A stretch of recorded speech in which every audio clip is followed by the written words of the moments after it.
Hello, hello. So day 20 of Moon 1, following through the lunar cycles of the Taoist traditions.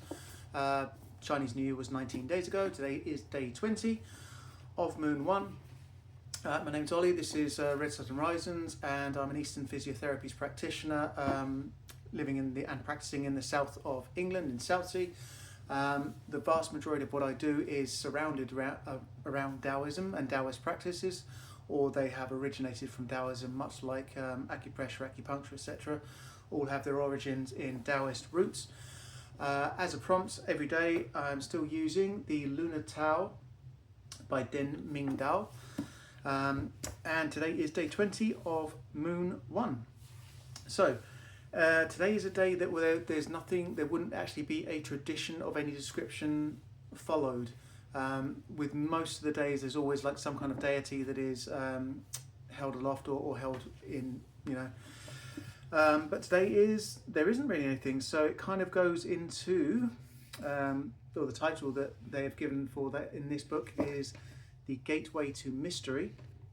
So, but it is, it's a nice concept, and it kind of has a lot to do with more introspection. And one of the key tenets of Taoism is what you see in nature, you see in yourself, or you should see in yourself, because you are part of nature just as much as anything else, and everything comes from the Tao or the Tao, the origin, the source, and everything returns to the Tao or the Tao, etc.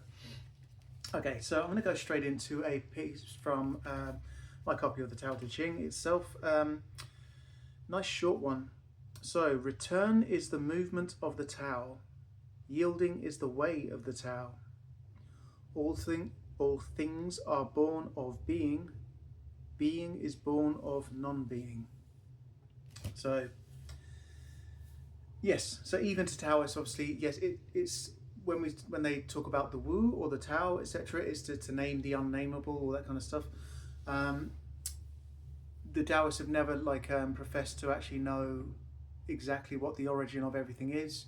It's still very much conceptually looking for that, as is physics, astrophysics, and theoretical physics, and everything else is still today looking for that same concept. If everything came from nothing, what is nothing? Where did nothing come from? All those kind of questions. Philosophy. So, and this is why Confucianism kind of ties into and Buddhism. They all kind of interlink and are kind of all practiced, interwoven in China. So, day 20 of Moon 1, Gateway to Mystery. So I'm going to start off with the gateway is found only after a long search, and the long search is a spiral going inwards. So this is very much about introspection. Obviously, if you're looking to level up your life, if you're looking to let go of something, if you're looking to sort of release fixation, or if you're looking to, it's attachment, so all that kind of stuff.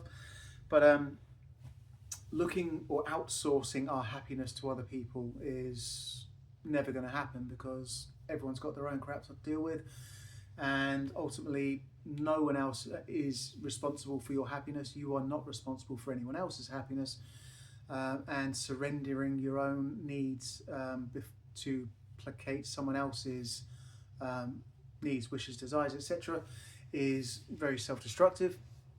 Okay, but yes. So what it's saying, obviously, the after a long search, the long search is a spiral going inwards. You could also say like the way forwards is within, that kind of thing. It's for you to progress, for me to progress, for anyone to progress, it is a lot really to kind of go back inside and look at the reasonings behind what we're doing. And firstly, to obviously you still have to go out and live in the world, not just for the sake of working and everything else, but it is obviously to interact and live your life, but to take more time to start observing your actions and reactions to events. So it's they say it's not life's events that are stressful, it's our reaction to said events that stresses us. So yeah, this is again going into sort of karmic traits and everything else, which is something I've is kind of my current obsession and has been for a while. Treating the 8 extraordinary meridians, which is like the deepest of the deep in psychological analysis, and pulling stuff up to be processed, to be reintegrated, or to be released. So, second bit of this, again, I don't ever read the entire page. It is an amazing book, so I would definitely suggest, if you are interested in this whole thing, buy the book. I have no ties or financial ties to this person or the book itself. I'm just using this as a prompt.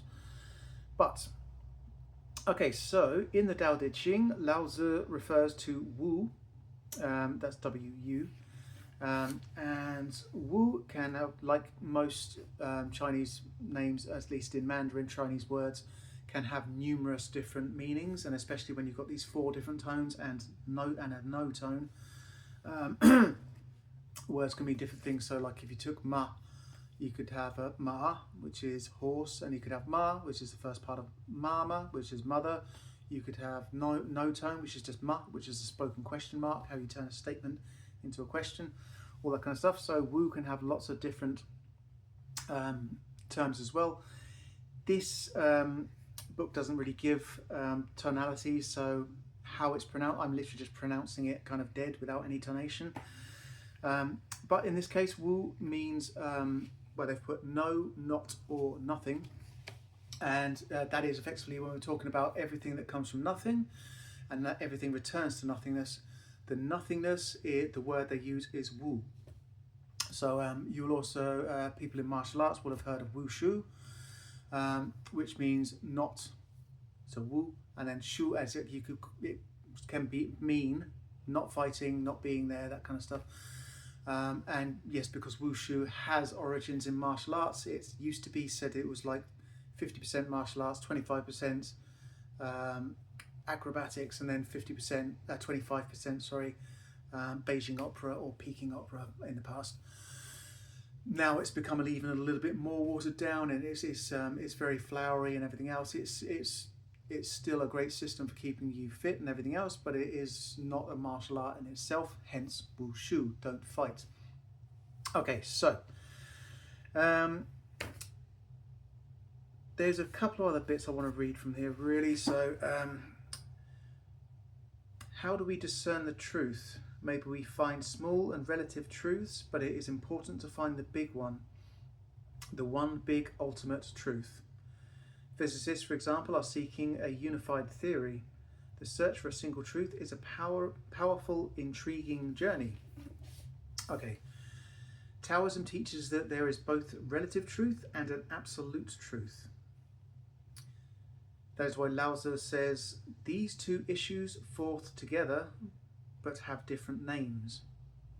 The relative truth can be reached by science, deduction, reasoning, discussion, and observation. The absolute truth is reached by mystical perception. Chief among, so I'll read that last bit. Chief among that which we try to perceive is the gateway to all mysteries. So the absolute truth can be reached by mystical perception. So the Wu, the nothingness, the nothing from which everything came. Again, they're not. No one is professing to actually know what that is or anything, etc. But it is. Also, when you talk about the old Taoist shaman type healers, they were called Wu. So they were the Taoist Wu. Is where we get the term Woo Woo from.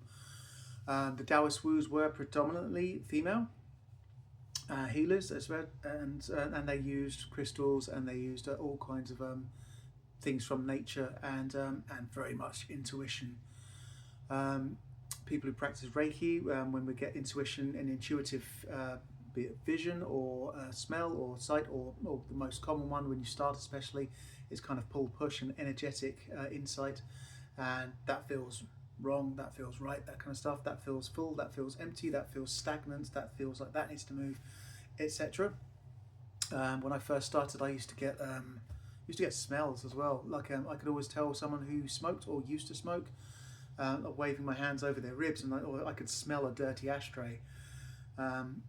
and I don't know if that was just because I used to smoke and that was just like an energetic, like that's that, and then my brain makes that using the whatever to call it, the part of the brain that is to do with imagination and everything else, but who knows.